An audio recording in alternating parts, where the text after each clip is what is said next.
How's it going, everybody? My name is Bar Pickles, and today I'm going to be reviewing Light in the Abyss. Light in the Abyss is a legendary fusion rifle, won by killing Crota in normal mode, Crota's End. Now, this fusion rifle is special. In both ways.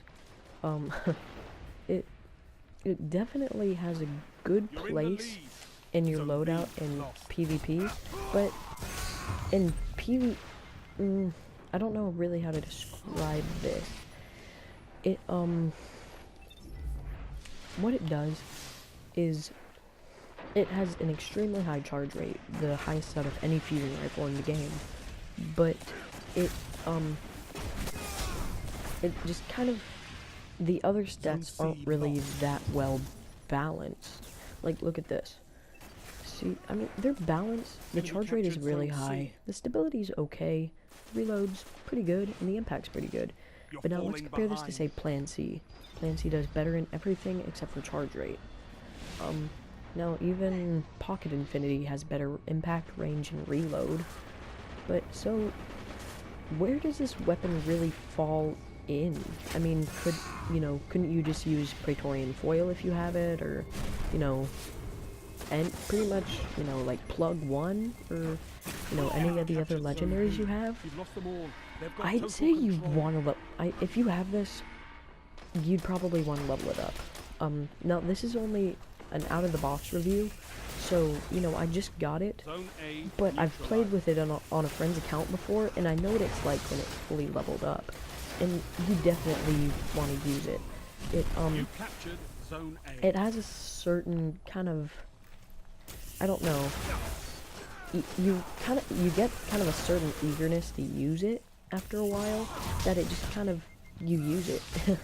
I don't really know what other way to describe it. I mean, after a while, you're just kind of, if you use them, you're kind of fed up with Plan C, you're kind of fed up with Pocket Infinity, and you just kind of want something new, and I'd say this is definitely that.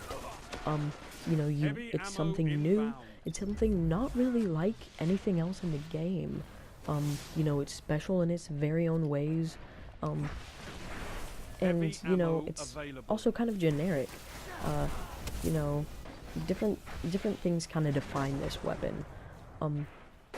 But let me get into some of the good things first. Like I said, you definitely want to hold on to this. But, some of the good things are that, it has the highest charge rate for any fusion rifle in the game. The second is Plan C, obviously. But in Plan C is just slightly lower. And by slightly, I mean like 0.2 seconds. Not even that, I don't think. But, it has a really high charge rate. The damage is pretty good. You can, like, here, you can one-shot someone in the Iron Banner. You can be pretty far away. The stability is pretty good. It's pretty high. Everything about this weapon I like, but nothing really defines it. So, I'm glad it's a legendary and not an exotic, because if it... Oh my fuck, I just wasted that. If it was an exotic, I could not really recommend it. Just Plan C or Pocket Infinity would be just so much more useful, in pretty much any scenario. Now, let's get into some of the bad things. Some of the bad things are that, the range is kind of low. What? Sorry. The range is kind of low. As you can see here, the range is the lowest thing on the weapon. So, you want to kind of try to get that range up as high as possible. So, that's one... like I said, it's not really bad, but it's, doesn't make the weapon better in any way. Attention, contacting Destiny servers. Weird. Zone B but, neutralized. Here, you know what, why don't we take a look at, 1 second, let me capture this. Another bad thing, well, another thing that I kind of don't really like about this weapon. Oh my god. I can't. Oh my god, so much lag. Well, here, I'll show you. See, for these three, I'm probably gonna go with Red Dot ORS 1, because we've got Quick Draw, True Sight, and Red Dot. Now, I'm gonna go with Red Dot because it increases your range, stability, with, you know, a pretty good decrease to your reload, but your reload's already pretty high, so you won't really need that. Then we've got Crowd Control, which is pretty good if, since it's got a really high charge rate. Then we've got Skip Rounds. I wouldn't recommend that, just because, you know, it's fun messing with the physics of it, but, you know, eh. Then we've got Enhanced Battery and Speed Reload. Now, since the magazine is already at 7, which is one of the highest fusion rifles, or which is one of the highest, mags for fusion rifles in the game, I'm probably gonna go with Speed Reload, just because, you know, its reload, especially if you use Red Dot, is gonna go down a significant bit, so I'm gonna use Speed Reload. Then we've got Hip Fire. This weapon has bonus accuracy while firing from the hip.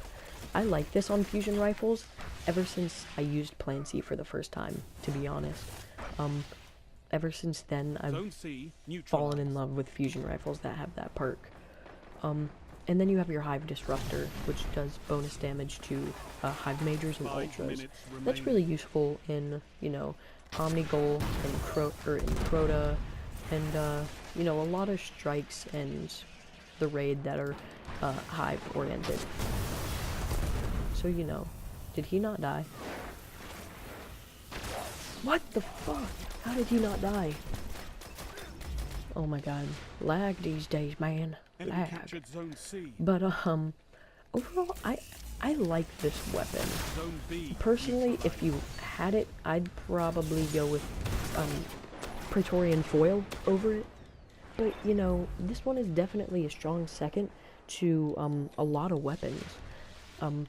Including, you know, Plan C, Pocket Infinity, and if you want to use your exotic slot on, you know, another weapon, it really wouldn't feel that different if you, changed, or if you, you know, used the last word in this instead of, you know, Fatebringer and Plan C. So, yeah, that's kind of what I thought about this weapon. What do you guys think? You know, do you agree with kind of some of the things I'm saying? Do you not? Do you think it's the worst weapon ever? Do you think it's the best weapon ever? Let me know in the comments. I want to know what you guys think, and, let me know how I did. So yeah, I'll see you guys later, and, I guess, peace.